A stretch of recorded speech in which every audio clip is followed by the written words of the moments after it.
بسم اللہ الرحمن الرحیم۔ شہر میں زید نے نماز عید سے پہلے صبح ہی قربانی کی، یہ قربانی ہوئی یا نہ ہوئی؟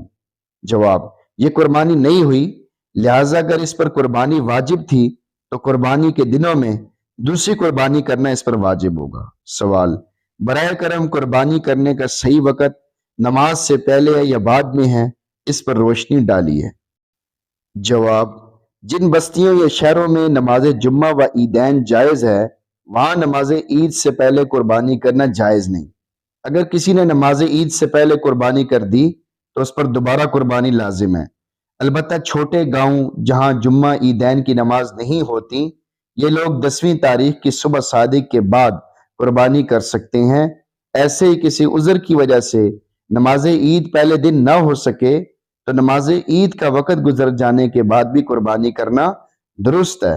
قربانی رات کو بھی جائز ہے مگر بہتر نہیں۔ کن جانوروں کی قربانی جائز ہے؟ سوال: بکرا، بکری، بھیڑ، دمبا، کن کن جانوروں کی قربانی کر سکتے ہیں؟ جواب: بھیڑ، بکرا، دمبا ایک ہی شخص کی طرف سے قربان کیا جا سکتا ہے۔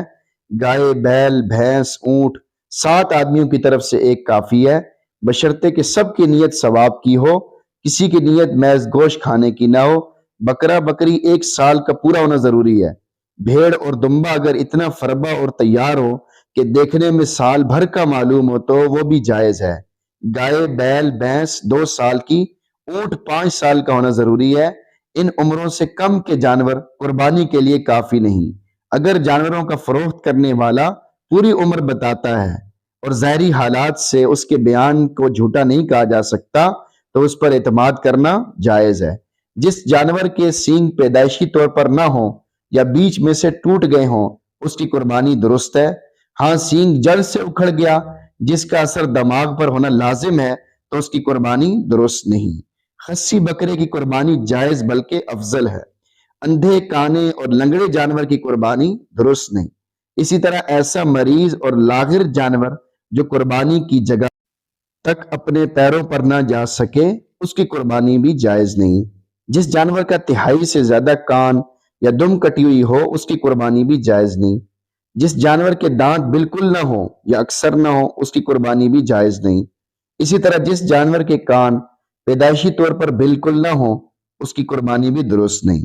اگر جانور صحیح سالم خریدا تھا پھر اس میں کوئی عیب مانع قربانی پیدا ہو گیا تو اگر خریدنے والا غنی صاحب نصاب نہیں ہے تو اس کے لیے اسی عیبدار جانور کی قربانی جائز ہے، اور اگر یہ شخص غنی صاحب نصاب ہے تو اس پر لازم ہے کہ اس جانور کے بدلے دوسرے جانور کی قربانی کرے۔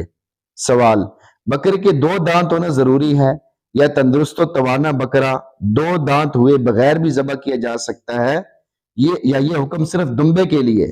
جواب: بکرا پورے 1 سال کا ہونا ضروری ہے۔ اگر 1 دن بھی کم ہوگا تو قربانی نہیں ہوگی۔ 2 دانت ہونا اس کی علامت ہے۔ بھیڑ اور دمبا اگر عمر میں سال سے کم ہے لیکن اتنا موٹا تازہ ہے کہ سال بھر کا معلوم ہوتا ہے تو اس کی قربانی جائز ہے۔ سوال: چند جانور فروش یہ کہہ کر جانور فروخت کرتے ہیں کہ اس کی ٹانگ وغیرہ کا جو عیب ہے یہ اس کا پیدائشی ہے یعنی قدرتی ہے، جبکہ عیبدار جانور عقیقہ و قربانی میں شامل کرنے کو روکا جاتا ہے۔ جواب: عیب چاہے پیدائشی ہو، اگر ایسا عیب ہے جو قربانی سے مانع ہے اس جانور کی قربانی اور عقیقہ صحیح نہیں ہے۔